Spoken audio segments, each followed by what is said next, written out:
All right. Hello and welcome everybody to day three of the Feel to Heal Emotional Revolution. My name is Jennifer Forster. I'm joined today with an incredible human, Ian Hawkins, and I will introduce him in a moment. I just want to let you know that Facebook is again not playing very nicely with us, and that's okay. That is totally okay.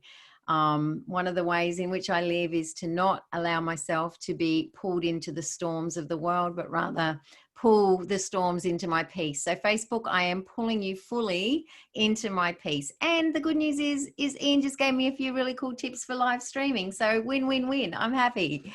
So today, day three of Feel to Heal is about the emotion anger. And it is, as I said with Mel and with Rachel, it is with joy in my heart and my body that I bring these emotions forward, because they are emotions that, by and large, societally, we have been conditioned to try and sweep under the carpet, or we kind of saying, we say them as, like by covering our mouth, and that just perpetuates the belief that they're bad or they're wrong or the contrast is better. So it is with joy that I want to talk about these emotions. And so without further ado, I want to introduce our guest for today, Ian Hawkins. Welcome to Feel to Heal, the Emotional Revolution. How are you, my friend? Very good, Jen. Thank you for having me. I really appreciate it. I'm so grateful to have you here. You and I, our paths met through a mutual friend that is all about the heart-centered business and heart-centered living and heart-centered leading. And we just clicked straight away, as I have with so many people in the serving circle. And when it came to me choosing the guests or to invite to be part of the emotional revolution, I said this in an email that I sent out, and this is not a judgment, but I didn't want to choose guests that were the textbook experts. There's nothing wrong with textbook experts. We need them. But for the purpose of what I wanted to create here, which is a conversation and some education and some validation, I wanted to speak with people that had a personal story to tell around a particular emotion. And which is why, Ian, you are the person that I asked to speak to the emotion of anger. And I'm going to start off just by simply asking you to introduce yourself, tell us who you are, what you do, and who you help. Ian Hawkins. So I am a coach. I'm also probably first and foremost, I'd say, family man. So I've grew up one of five kids. I've got two kids of my own now, teenagers, which is tests the emotion that we're discussing today, and plenty of challenges in that space. What do I do? So I help purpose-driven individuals to maximize their impact.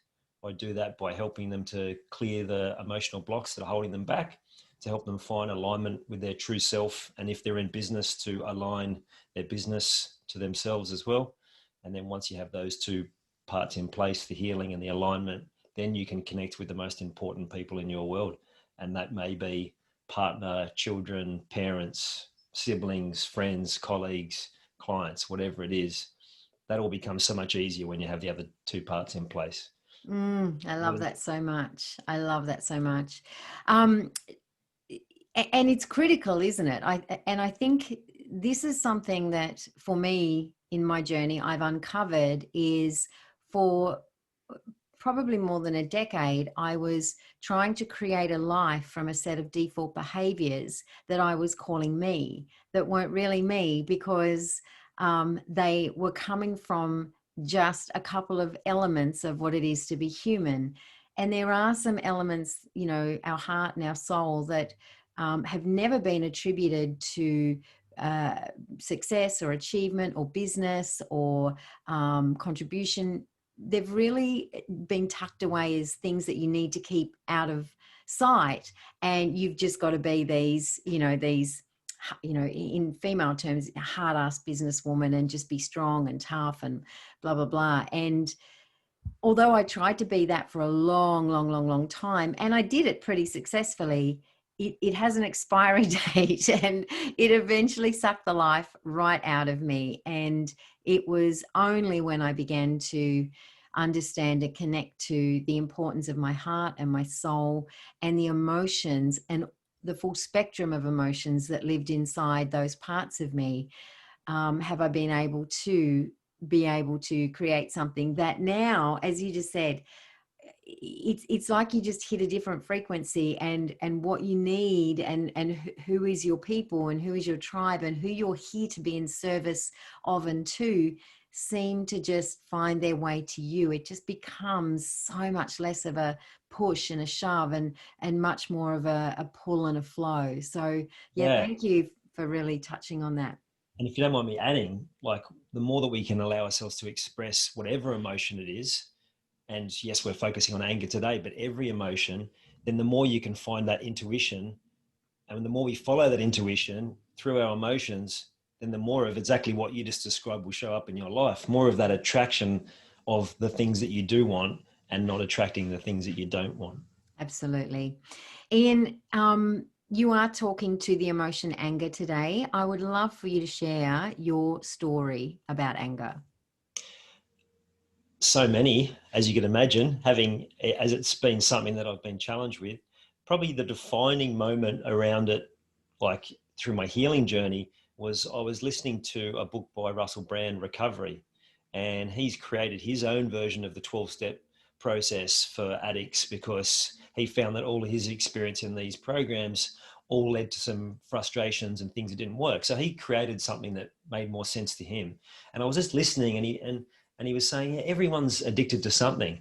And, you know, you have those moments through your growth journey where something just hits you and it lands. And even though people have probably been telling you and all the feedback's been there, but suddenly it's like, I'm addicted to anger. And it was just like, I remember I was walking the dog. I can remember exactly where I was just up the road here. And it was just one of those moments of, well, how can I possibly shift this while I have this addiction?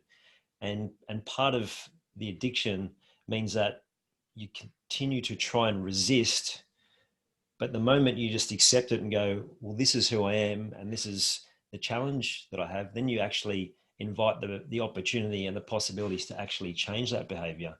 So Mm. if I think back now to my life and how that became to be there. So I was one of 5 children, which I mentioned before. I was the middle child, like poor, deprived middle child, right? Poor us. Yeah, right. And tend to be highly sensitive and emotional. And what I know now is that I was holding space for that whole family because I had that ability to really tune in, like one of my coaches described. I'm an emotional filter. So everything that people around me are feeling, then I filter that through me. And even in conversations like we're having now, when different things come up, I'm aware enough of that I go, oh, okay, that part of the conversation, I'm feeling this. Whereas then I didn't know how to do that. So here I am feeling like a real high need for connection, feeling disconnected even in my own family. And then when things are going wrong, I remember being in my bedroom many times and just asking myself, how did I end up getting in trouble from all of that? How am I the one in my room crying when everyone else is out there and seemingly happy? And yeah, right. I can tell that you're resonating with that. So I now know that that's because I had this ability to see when people had things that needed to come out, and instinctively I was picking a fight or doing whatever that would allow them to express that. They'd be all good. And I'd love to have some more deeper conversations with my siblings about this because they probably have no awareness around it, I imagine, who knows. And the interesting thing is, right, so I'm doing this and then allowing them to heal while I'm wearing this and carrying all of this sort of stuff. And I've watched my son and my daughter at different times do exactly the same thing. And being able to have that conversation now where you don't need to pick a fight with me, mate, I'm okay. I am dealing with some stuff, but I don't need to get that out. I'll find my own way to get that out, because they had taken on that same pattern of behavior that I had, and also my wife has done for our family. She's also a middle child, which is being responsible for everyone else's emotion in the family. So what Mm. happens is when you go through that experience, you get angry. angry at yourself, like, how did I do this? But again, as you would know, and anyone who's been through any healing work, when a healer or a kinesiologist or anyone says, oh, this is what it was, and it's a subconscious block, you go, wow, how could I have possibly blamed myself for that when this is completely under the surface and out of my control? But when you're young and you don't have that ability, all you do is get angry at yourself. And as I've listened to the first two interviews and they said the same thing, right? We got told how to feel. And I imagine the experience for male and female was different, but essentially we all had that, don't be sad, don't be angry, don't be upset. For guys, we heard, don't be a girl, don't be soft, don't be a sissy, all of these things. So when we grow up, where these patterns of behavior are so ingrained where we're not allowed to feel that, and then we get to adult years and we feel it because we are human and that's our natural way of being, that this internal conflict and turmoil starts.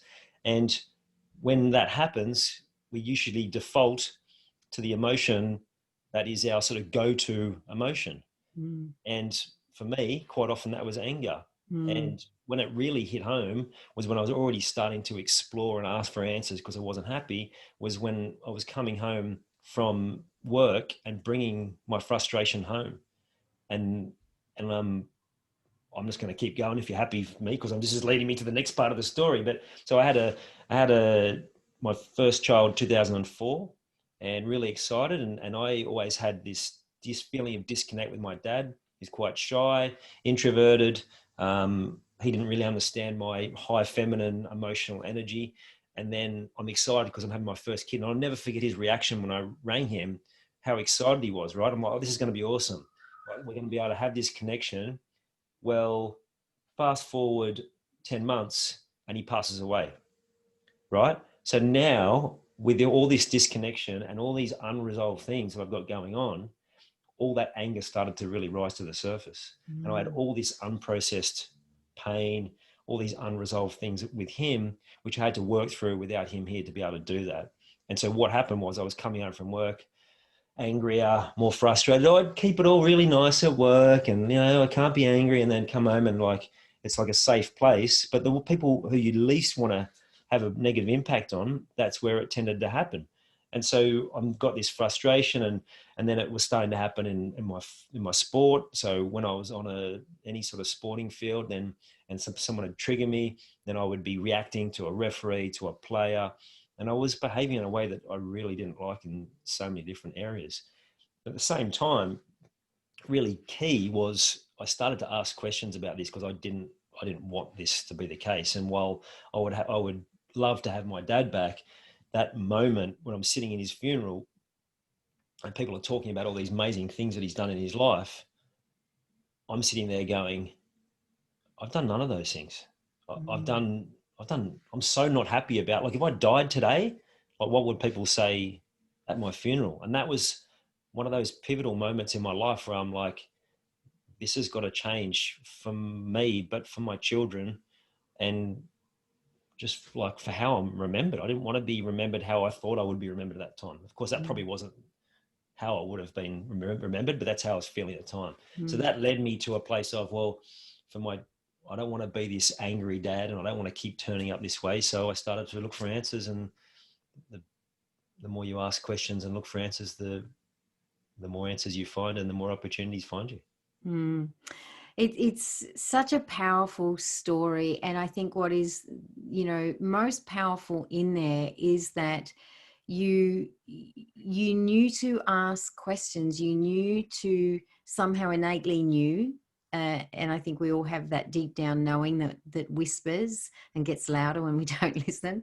But you knew and could see this is not how I want my story to go. This is not what I want. If someone's writing my biography, I don't want them to write this story. I want to write, I want to create the story that gets written about me. Yeah. And you mentioned your dad's funeral. What happened after you started asking questions, when you started to do the self-inquiry? Tell us about that. It's something that I'm sure a lot of the people watching this will have experienced also, is that when you want to change and you're trying all these things, but actually you don't know how. and you just know you want things to be different. And then you can get yourself stuck in a spiral of like, it's almost like a desperation. And you're like, I'm just so over this. And I can remember the day walking through the boring office that I was working in going, I keep telling people I love my job. Like I worked at Fox Sports. It was a great job. And I had many good years there, like many good years. Like as a sports fan, like, yeah, a dream. It's a dream. Up until the point when it stops being a dream and it actually starts being, which is where I was at, right? Like, what am I doing here? Like my dad died 7 years into retirement. Like all the plans that him and mum had, well, they're gone, right? And I didn't want to get to that point of doing a job that I kind of liked and then staring down the barrel of, well, what's next? So I started going, well, what am I doing? And I started looking a little bit at a few different, strategies around how to improve things. Like it started with the visualization through sport. A lot of my early learning came through sport because it was a place all through childhood. It was one of the few places I actually felt okay to be myself and be comfortable. So it was a place that I could explore these sort of things and it's kind of felt safe. But then also it wasn't going anywhere in a hurry. And it wasn't actually for about 3 or 4 years later, or maybe more like 4 or 5. So when the GFC hit, so the global financial crisis, I was talking to a family member and their father couldn't retire because their superannuation had crashed. And I'm like, what? Like, so we put all this money into our retirement and then we're at the mercy of the markets. So this was the second catalyst for change moment when I was like, oh no, Wait a second. this cannot be. So I started asking questions. Clearly I wasn't following whatever the guidance that I'd received around personal development up to that point. So the universe finds another way to find me. And it was through following a wealth journey. And so I started looking at financial advisors, a few different bits and pieces, felt like everything was someone trying to sell me something. And then I ended up speaking to my brother and saying, like, what am I doing here? And he sent me an email, and it's really cool now looking back. And when I started looking at numerology, I knew before I looked when this email would have come, but it came on November 11, 2011, just after 11 a.m. Right. So I'll tell you something really interesting about this. This is synchronicity. I know you and I love synchronicity. We were in a group chat just before coming on here, and Ian and I both wrote the word synchronicity in the group chat at the exact same time, and that popped up at the exact same time. But synchronistically, I have to share with you, Mel, who was on yesterday, she got married at 11 a.m. on the 11th of the 11th, 2011.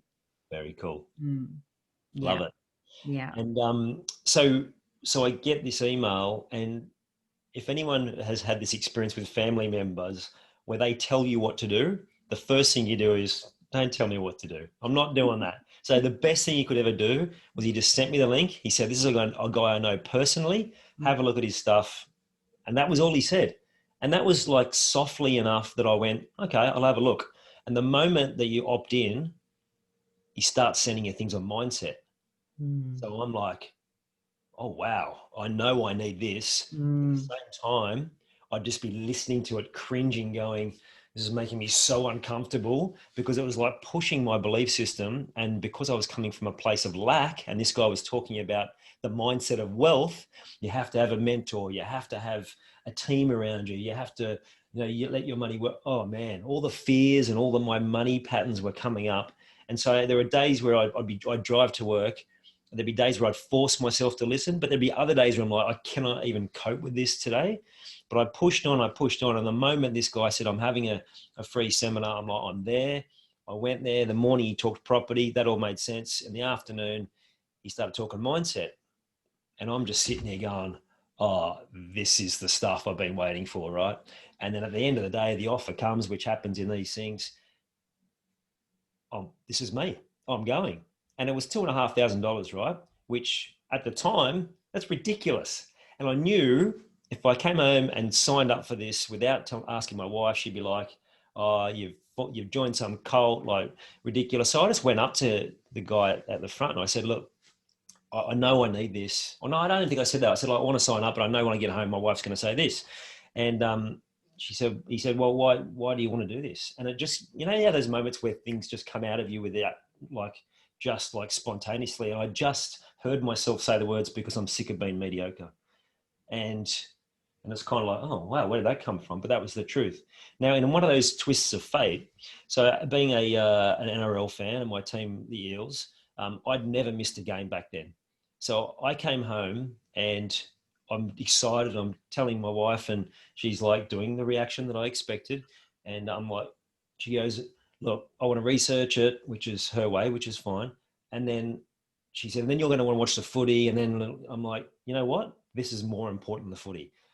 And she's like, okay, whatever this is must be serious, because he's giving up. I said, I don't even care. I don't even watch this. You need to see this. So she started looking at it and signed up. Rest is history. That was just transformational. And so now I'm on the road of, wow, what if this is what 2,500 can change, how it can change your life? What else can I do? And so now I've spent, I won't even talk about the amount, but we're talking like, tens and tens of thousands of dollars on personal development, because that's the real journey. That's what you talked about, like success and achievement. The more we can be ourselves, there's nothing better than that. The freedom that comes with that allows us to show up for all the important people in our world.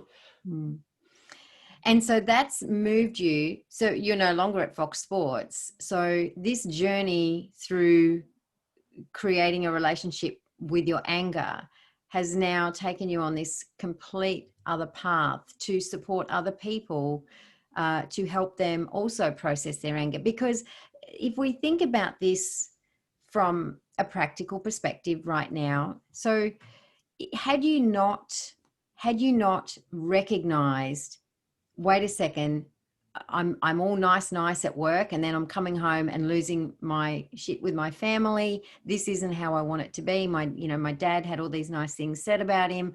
I can't think of a single thing that I've done that's even, A5 notebook worthy, much less biography worthy. So that in itself, to go from where that was to then start to go, wait a second, there's more to this. There's more to, this isn't just about my anger. This is about where and how it's suppressing me accessing many other areas of my life. Wealth being one of them, family, obviously one, relationships, spirituality. When we get trapped by an emotion or multiple emotions that we have been raised to believe, there's good emotions and bad emotions, feel this, but don't feel this. It is more than just about the emotion, right? It is so much more than just, I've got an issue with anger. That in itself is just completely, when we think about it, I'm just having a bit of an epiphany here, because it is so much more than not feeling the emotion that it's blocking us from in life and in the life we want, right? Yeah, absolutely.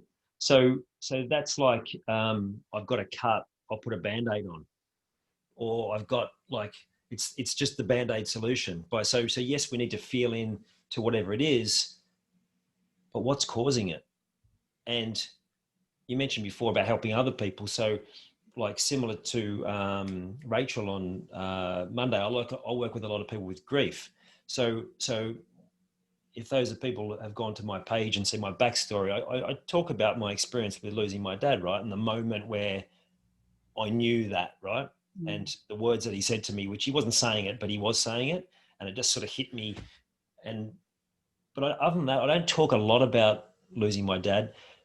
What's interesting is the amount of people that I attract who have either lost their dad has passed away, or they have a real disconnect with them here in the physical form.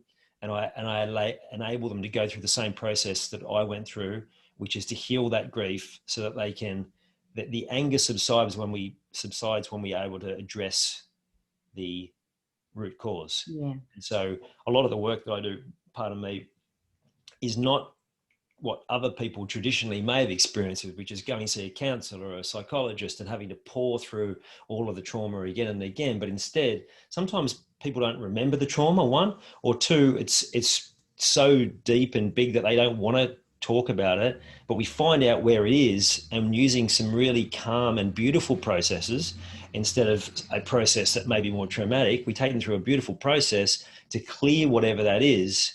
So when that grief is gone and when the pain of that is there, and like both Rachel and Mel said, the memory doesn't go.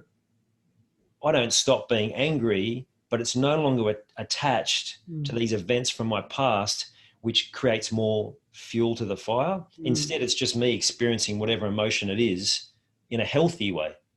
Yeah. So, Yeah. Mel? Yeah, I was just going to say, Mel. I think Mel used the word diffuse. The charge, that pain point diffuses, so you can still experience the emotion and you can still experience the memory. And Rachel absolutely touched on this too. But the charge that sits in your body dissipates. It starts to, it diffuses when you're able to presence it. Yeah, absolutely. The more of that emotional healing work that you can do, Mm. and the more you can show up as authentically yourself, the more you can actually use your emotion, transmute that emotion to actually give you the energy or the inspiration or whatever else you need. Mm. I feel it's probably a good time now just to mention, I don't know, for those who have seen Abraham Hicks's work, the emotional guidance scale. And again, the first two guests have said the same thing. When we allow ourselves to feel whatever it is, so acknowledge it and to feel it, we can then release it. And I love what Mel, and I commented on her video yesterday, and I loved how she described it. When we honor that emotion, it's amazing how quickly it dissipates. Yeah. So I Yeah. mentioned to you, I'd love to be able to take people through a meditation, which we'll do later. Yes, we'll do very shortly, Yeah, actually. I'm yeah. just really conscious of time. One of the things that I shared yesterday in my live in the afternoon was a tool that I absolutely love and have had.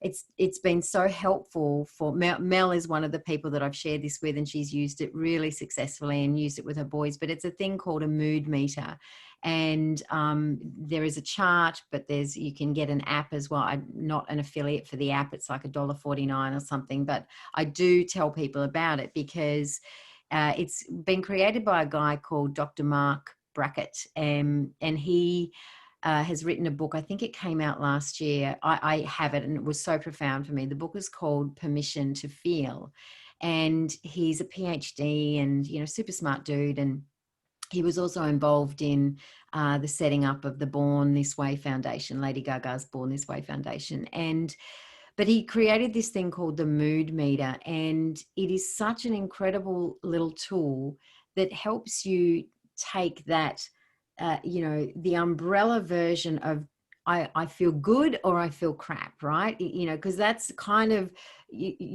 that's most people's emotional intelligence. And this is not a judgment. It's not a judgment at all, but that's how we go through life. You either feel good or you feel crap.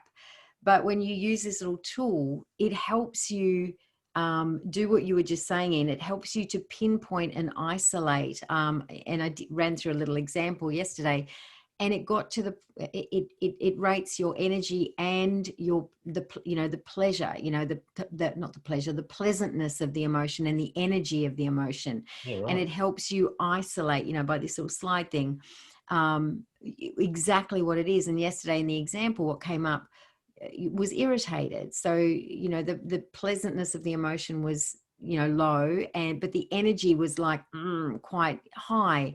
And yeah, so irritated. Then if you can see irritated, then you can start to scan your day and go, okay, what am I irritated about? So now suddenly it's gone from, I just feel crap, I just feel, I'm just whatever. And then it becomes, okay, well, what am I irritated about? Can I scan what's been happening? Have I got some unresolved or have I got some open conversation loops that are leaching my energy right now that I need to have perhaps just a simple conversation that could close off an energy loop that, so just coming back to that, it is so much more than just going, okay, I'm just feeling this, and getting into the what is this showing me? You know, our emotions are a source of information. It's our body's communication mechanism to talk to us. But we kind of just have it all, you know, like, it just doesn't feel good, you know, and I'm just not going to, you know, I'm going to lock that away. And yeah, yourself and Rachel and Mel talk about the period of your lives where you just went, I'm just, you know, I'll be happy here and I'll just, you know, explode around the people that can explode around, right? Which is what we tend to do. Yeah. I think it's important to well, again, this is how I operate, not always giving things a title or a name, but actually just allowing ourselves to feel it. Because sometimes if we want to name it, then we go, okay, well, that's got a name and it takes some of the power away. But the power is in the feeling. When we allow ourselves to feel, and we can go in, which we'll do in a minute, into a meditation, we can actually allow ourselves to let it pass through our body.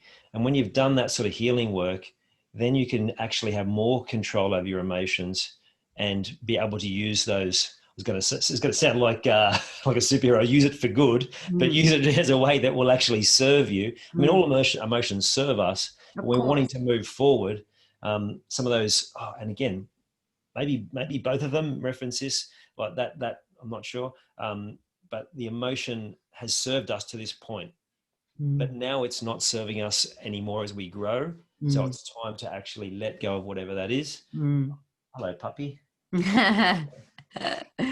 Yeah, exactly. And yeah, this tool is a stepping stone, because ultimately, yes, we want to get to the place where can we just feel the emotion and presence it in our body. But for someone who's never done that, or in Mel's case, Mel's done a lot of that work, but she still uses this tool on occasion, and especially to help her boys put language to it, to give it just some language rather than, I don't know what I'm feeling. Well, let's try and get some language to it. Yeah, so cool. yeah, there's a ton of tools, and I'm a super fan of just sitting and feeling into, and doing that type of healing work. I've done that. I sit in silence minimum hour a day and have done for a couple of years now. 2018, I think I started that practice, and that in itself is really a profound practice. Yeah, it's a good point, what you said about like stepping stones. So this is like where I'm at now and the people I help now, but absolutely you use whatever works for you at the time. And I love that how you describe that for children. I would have been good. Maybe you can interview Mel about that again, because I think people who are parents would love to hear more about that, because it is so important for us to model for our children that emotions are okay, and to be able to help them to be able to talk about what's going on. So I love that. Cool. I love that too. Okay, I'm really excited to do this meditation with you, because I'm just a fan of this type of healing work. So I'm going to hand over to you now, and I'm going to invite you to take us through this meditation, speak into it, tell us all about it. And I won't speak now until you tell me I can. Awesome. So for those watching, what I would say is that your inner guidance, your inner being, your soul, however you want to put it, will allow you to get what you need out of this, nothing more, nothing less. So when you go into this, just know that you're completely safe, and you don't surrender to me, but if you surrender to the process that you are going through yourself, you will have the best experience with this, and you'll get the most out of it. So what I'm going to do now is I'm just going to close my eyes and tune in. And what I've asked for is for the tune in for everyone watching, whether it's live or on the replay, so you will still have the same benefits. If I'm saying different things that don't resonate, that's fine. If it does, just go with it.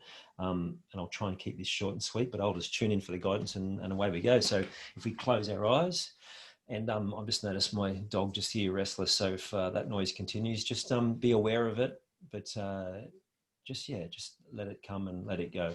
So I would love you all to take 3 deep breaths, and I'll get you to do that in through the nose. And when you go in, just imagine it going down into your chest, expanding your chest into your sternum, solar plexus, and into your belly, and just feel the deeper that breath comes in, that it expands into that place. And then when you let it out, it's a big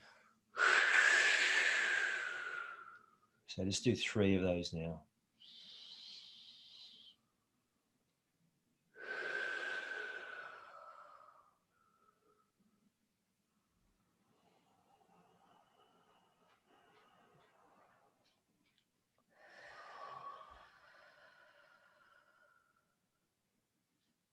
And just be aware of how much lighter you feel, but also just be aware of any tension that's still showing up in your body.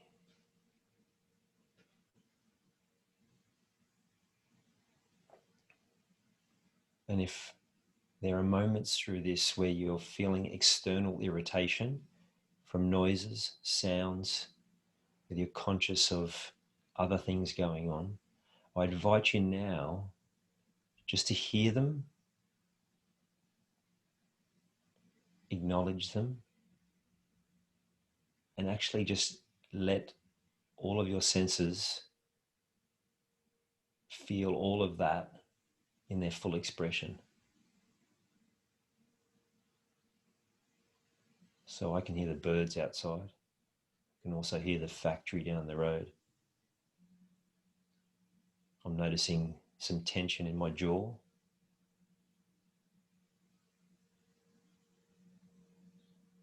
I also want you to notice the support you're receiving now from the chair you're sitting in, the floor, the bed, or whatever else if you're lying down. And again, just notice it. Feel the sensations of the body. Again, just invite it in. And if we turn our attention now back to whatever the tension in our body is, when we have frustration or irritation or anger, it sits within our physical body.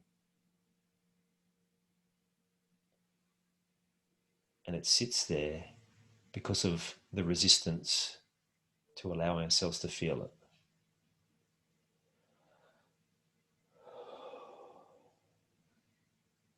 And you may also notice that the mind starts chattering about the resistance or the tension, or maybe it's physical pain. And I invite you again just to let all of those thoughts in. Don't try and stop them, but actually just allow them to flow.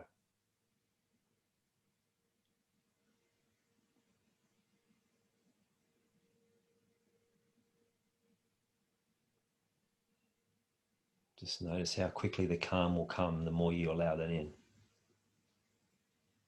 And now turn your attention back to that tension in the body, if it's even still there. For some of you, it may have already passed just by actually giving yourself this space to allow and actually invite some of these things in. But for those of you still feeling that tension, again, I invite you to let that pain in its fullest form. Invite it in. Feel more of it. More of it.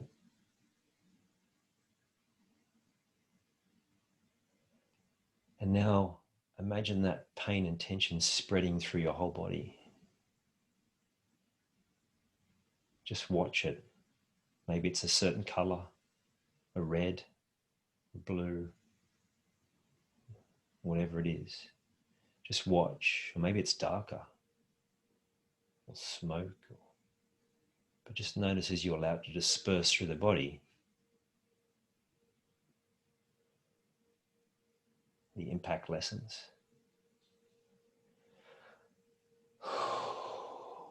Beautiful, right? That feels good. I just felt a massive release then. And I want you to take 3 deep breaths. Again.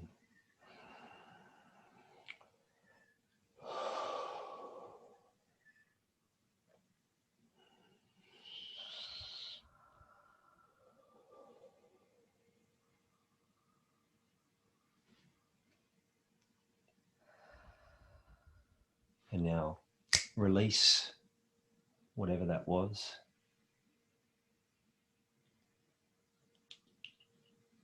And just notice, maybe some of you are getting tingles now, as suddenly there's a lightness about how you're feeling.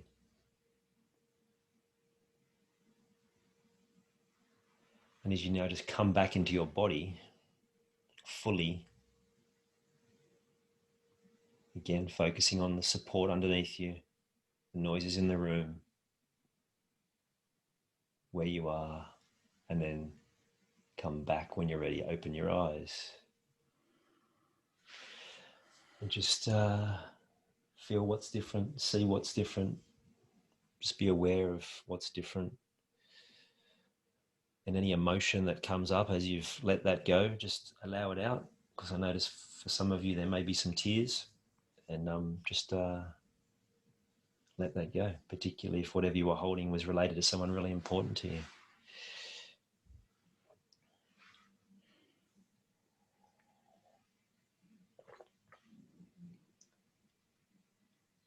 So that turned into a healing halfway through. So I guess that's what the people needed. So that's cool. Hopefully, I will say that if anything comes up for anyone after that where they need support, then do not hesitate to reach out to me, because if you've allowed yourself to be vulnerable to that, then I will honor you in giving you whatever support ongoing that you need to be able to move forward. But I imagine that most of you will just have a pretty cool day and maybe even a little bit tired after that. So look after yourself for the rest of the day. Lots of water and an early night. That was beautiful. I always, as you said, you know, you felt that pour. It was like that. It's like if you've got a balloon and it's not big and full, but it's only half filled, but it's holding liquid, and you pop a pin in and it's just this that slow dissipation through the body. I felt that. And then when I opened my eyes, everything just felt clearer and brighter. Nice. Beautiful. Ian, thank you so much. You are one of those stellar humans that I'm so grateful that the synchronicity of the world or the universe allowed our paths to cross. Is there anything that you haven't shared that you would like to share? Just sometimes, you know, I said this with Mel and with Rachel as well. Sometimes at the end, you kind of go, oh, I wished I'd said that, or there'd been the nudge. I know you're, you know, a really grounded and connected dude. So is there anything that you'd like to share that you haven't? Yeah, absolutely. And, I'm getting tingles now. And it's what you just touched on then. It's about the intuition and following your intuition. If something doesn't feel right, then explore that. And the more we can start looking at the world in a different way and be open to something different. So if you've had that experience where you're like, I've tried everything and it won't work, I would ask you to expand your mind and be open to other possibilities, because there is an answer and a solution to every problem out there. If we can just remove that resistance that we just did then and be open to what other possibilities, and explore alternative therapies, explore coaching, explore, like I'm a massive fan of kinesiology, but for you maybe it's Reiki, acupuncture, naturopath, osteo, whatever it is. Explore, because you will find the answer when the emotional reason is big enough. And so focus on why you want the change and what's the expansion of that. So what will be possible for you after you shift whatever it is you're wanting to be shifting, and that focus on that, because that's what will drag you forward on the days that are tough, because there will be tough days, because there are, and that's life. Like you would know, Jen, that the challenges don't disappear as you grow. That actually, if anything, they get bigger, but you just get better at being able to deal with them. So keep exploring. It will get easier.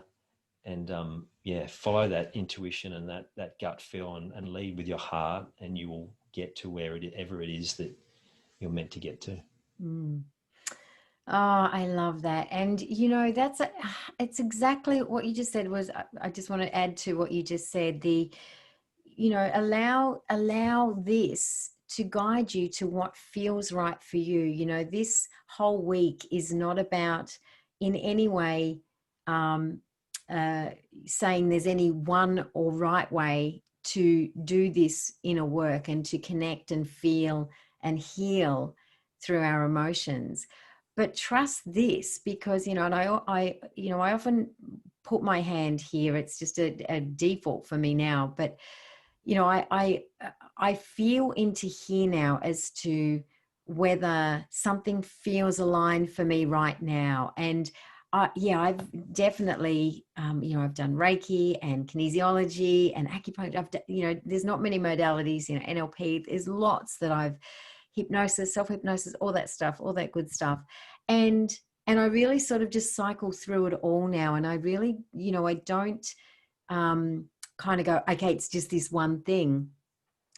Sometimes some weeks I'll feel like a bit of Reiki. Sometimes I'll feel to, some self-hypnosis, but just trust that, if you're deep down is kind of whispering this, go with that, go with that. And then choose again and then go with the next, whisper of this. Can I just add there, if Yeah. your gut is saying you need to go to see a doctor or need to go to emergency, then also follow that, because Yes. dismissing modern medicine, there's so many amazing things. Like I mentioned to Jen, my mum had a suspected heart attack last week.